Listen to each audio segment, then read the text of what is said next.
Here we go with part 2 of the shift cable for the Corvette replacement. We got this thing in the mail. The box is a lot longer than I anticipated, but I think it's due to the fact that there's parts on this thing that can break very easily. There's a lot of plastic involved with this. Let's get this dang thing open, huh? This is an actual AC Delco part. So the part number for the shift linkage cable is 12561688. And they got this thing sealed up pretty good. Got the cable out. It looks like maybe just a little over 2 feet long. So originally, the parts that were broken was this bushing here, and then it snapped on the plastic piece here. So what I'm going to do is, when I pull that other cable out, I'm going to line them up side by side so that you can see the comparison of what's going on.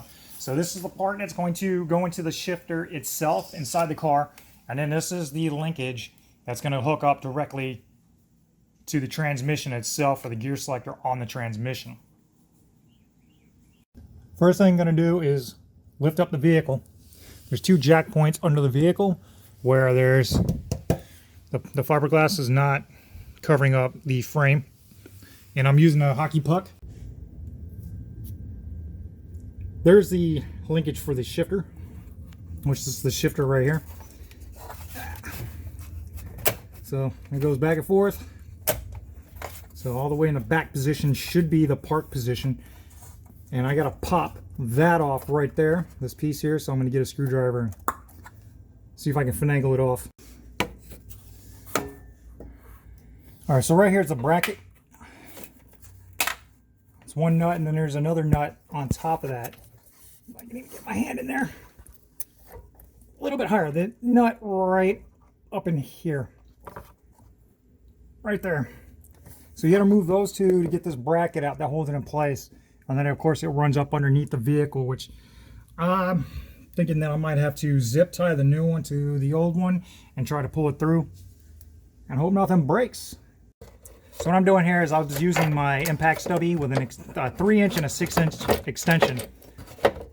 Trying to get it past this exhaust here and mated it the socket with that nut, just like so.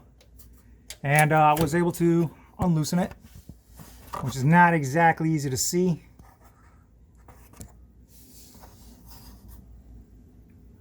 And now I'll just be able to pull that nut right out. Okay, so I'm actually just pulling this out from the bottom, but here's the issue. When you get to right about here, you'll see those retainers for the fuel lines. And then there's a clip right there, that orange tannish looking clip. You can see where this is bent up in there and broken off of that plastic piece. And this is why it won't shift. So I'll be able to feed this up through the bottom, or probably do it from the top, I'm not sure, but I'm gonna see what's the best method, if I can do it from down here or go actually inside the car and give that a shot. All right, here's a clip. So I was able to pull it out from the top here. You can see where on there where it's all bent, you can see that retainer, so I should be able to pop that right out. Let's see.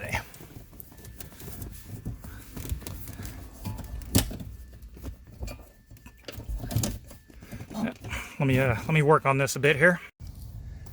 All right, so I got the pieces lined up side by side.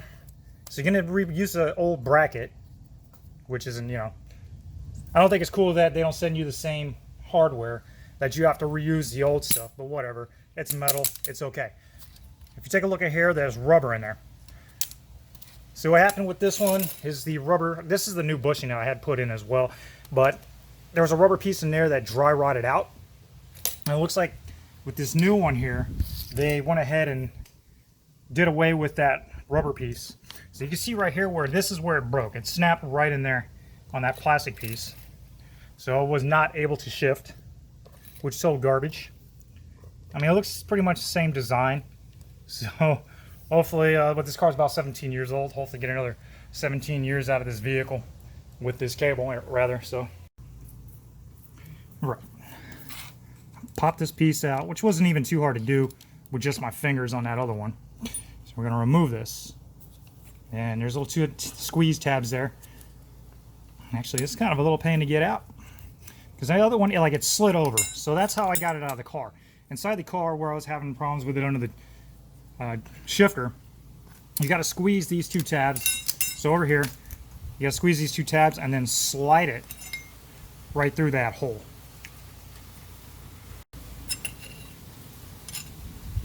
Get it all lined up. You just start from here, and you're going to see that it's going to go right over those two squeeze tabs, just like so. And make sure that this is facing up. You're going to see that dimple. So this is going to go around that dimple right into that slot there. And it's going to hold it all in place, so it's not going to come out. And this is that part that's going to go into the transmission.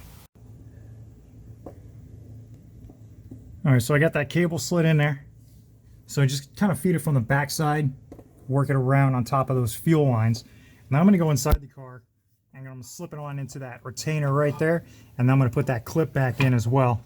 And make sure that dimple faces outwards, just like I showed on the rear of that cable. Okay, so I got that piece in. Not much room under here.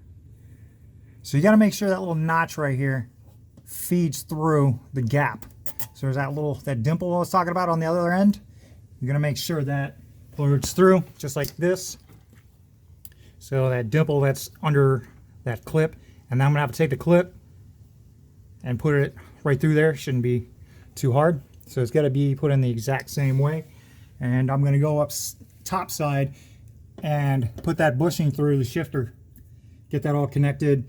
And I'm gonna make sure when you do it, try to gauge where neutral is. So with that selector all the way in the back, that should be park. Let's see here.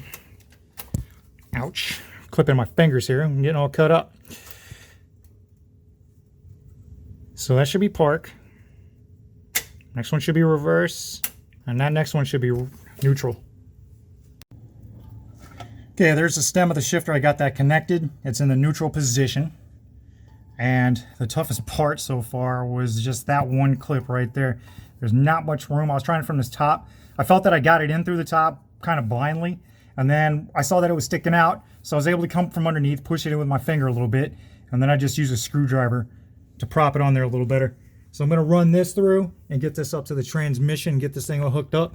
And I want to start the car to make sure that it's working properly. The thing is, it's open headers, so it's going to piss off some neighbors. Okay, it looks like you're going to have to set this lash here. So this piece is moving up and down, and there's teeth on the inside there. So taking off the old one, I can see that it was marked at 5 teeth on the inside. Try to get that to focus there. So 5 teeth on the inside, and I'm going to set this one the exact same way. And all you got to do is when you get it set, you push in this tab right there. All right, I got those 4 10mm nuts back on the shifter. Everything's connected up underneath here. So when you do it, make sure the transmission is in neutral, and make sure that this is in neutral as well. And try not to pull that cable up too high when you reconnect underneath, or try to connect it underneath the car while it's still in neutral.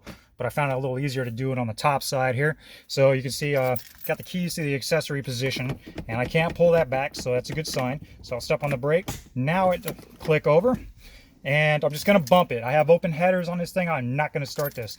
So the problem was it was in gear. This is how I found out there was a problem. It was in gear. The car wouldn't start the next time I went to take the car out of the garage. And then found out that that little bushing was broke, so it wasn't shifting at all. So even when you would turn the key, there would be nothing. It just sounded like maybe like a starter was disconnected. But now it'll bump. So now that it's bumping, we are good to go there. And I'm just going to go up under the car, make sure everything's nice and tight, make sure everything's nice and smooth, nothing's binding.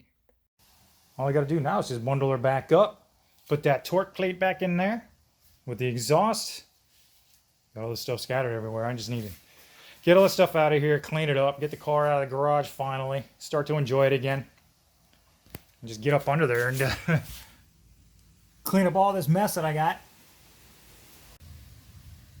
When you go to install the torque plate, make sure the lips are up and the wider portion is towards the front of the car. Reinstalling the torque plate, I put 2 screws up front to hold it in place. And then back here, I got a jack stand holding the back end up until I can get a couple of bolts in there. That way, it makes things easier so you only have to worry about one side until you get it bolted in while the other end's being supported. So I just do it to make sure that this torque plate doesn't bend or anything as I'm putting it in. So it just makes life easier. You see it's supporting itself just off 2 bolts and that 1 jack stand. There's a bee flying around my garage. I want to see if I can course them into getting into this flower here. This probably smells like antifreeze or something sweet. Not sure where it went. See if it comes back. I think it took off. Alright, what I'm doing here is I'm putting each bolt in by hand, and then I'm going to go ahead and tighten it up afterwards. So don't want to tighten it down, so that way you still have some wiggle room to be able to put some bolts in if it doesn't thread in properly. So don't tighten it because it might just come out of misalignment. Got all 36 bolts in, so now I'm just going to tighten them down.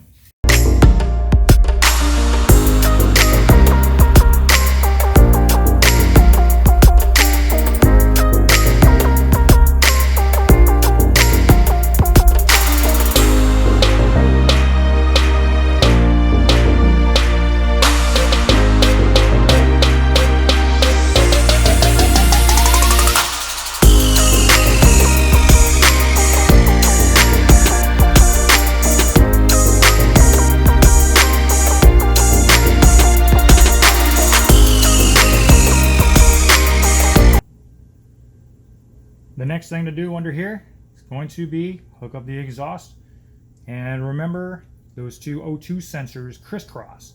So the red wire is going to hook into the passenger side, the black wire is going to hook into the driver's side of that H pipe that I'm going to reinstall underneath the car.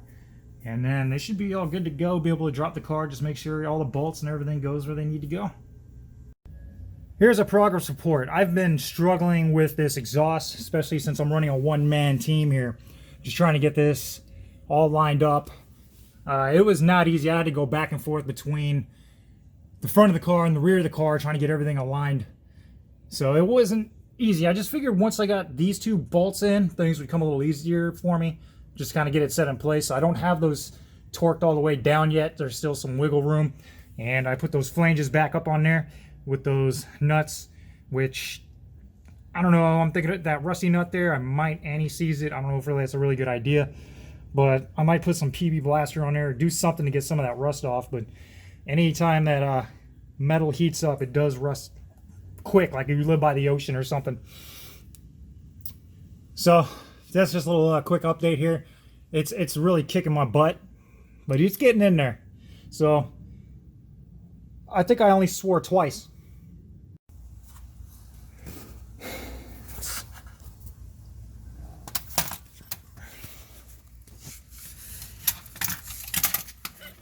Action! Alright, I'm tightening these bolts here that hold up the front of the H pipe. You see that it does move up a little bit as you tighten it in so it gets into place. Uh-oh. Looks like I'm going to have to redo that side. Alright, so I'm just getting the H pipe hooked up to the mufflers. Kind of a weird angle there, so I don't want to go too hard on that. Alright, so I'll just get the rest of that with a wrench. But it's coming out pretty decent right now, so I'm happy. Everything is nice, tight, bolted into place. And don't forget to do the O2 sensors. You don't want those disconnected. You have all kinds of engine codes popping off. This is like a tour under the Star Destroyer. How do you get your tools from under the car?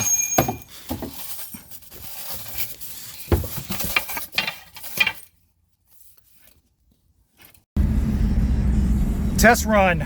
So the interior is not back together yet. Got the console down there, and I got some other pieces I need to put back. But she's running. This is great. Oh, you chitty chitty bang bang, chitty chitty bang bang. I love you. All right, I'm going to go on a brief overview of the things that I've gone through with this car. One of the first things I had to fix in this thing that went out was the electronic brake control module. Some of the solder points come undone, maybe because it's in in the engine bay, bad place, a lot of vibrations, things can shake loose. So the traction control was not working, the active handling system, and the ABS. So now you can see that is not true. When I hit that button, it turns on and off. If you hold that button, competitive driving will activate, which pretty much cuts off the traction control, stiffens up the frame a little bit, or the suspension, and gives you more of that driver type feel. Now, another thing that I had to do, I had to refurb the electronic air conditioner controller here, due to the fact that this light went out and some of the bulbs burn out just in the console itself. As you see, that works great. Blows super cold. It's great. As if it didn't blow cold before, but that's all right. And then I tried to wrap this up, and suede didn't work out too well. But I did leave the suede on the door for the, what is this called? The ashtray area with the cigarette lighter and that cup holder as well. Another issue that I had with this car was up in here, the little parts break. So you could only open it so far, and then it would just kind of flail all over the place. So you didn't get a real good connection. So use some JB Weld plastic on that, and the transmission on this car. Other than that, yeah, these are great cars. They're a lot of fun. They run very smoothly. I love the way they drive. When you're just driving down the road normally, it handles well. It takes bumps well. Unlike my Camaro right there, that thing, after I put that suspension in there, that thing rides rough, but it handles. And that's it. I mean, these are great cars, other than a few GM flaws in them. But got a transmission in there that's rated for 500 horsepower, but I'm going to leave this stock. So it's a 2003 Corvette with 65 on the clock, almost 66. And that is it. I hope you enjoyed this video. Let me know what you think. Leave a thumbs up. If you're new to the channel, please subscribe. I'd appreciate that. And this is Chemical Spore. Out. And the aftermath.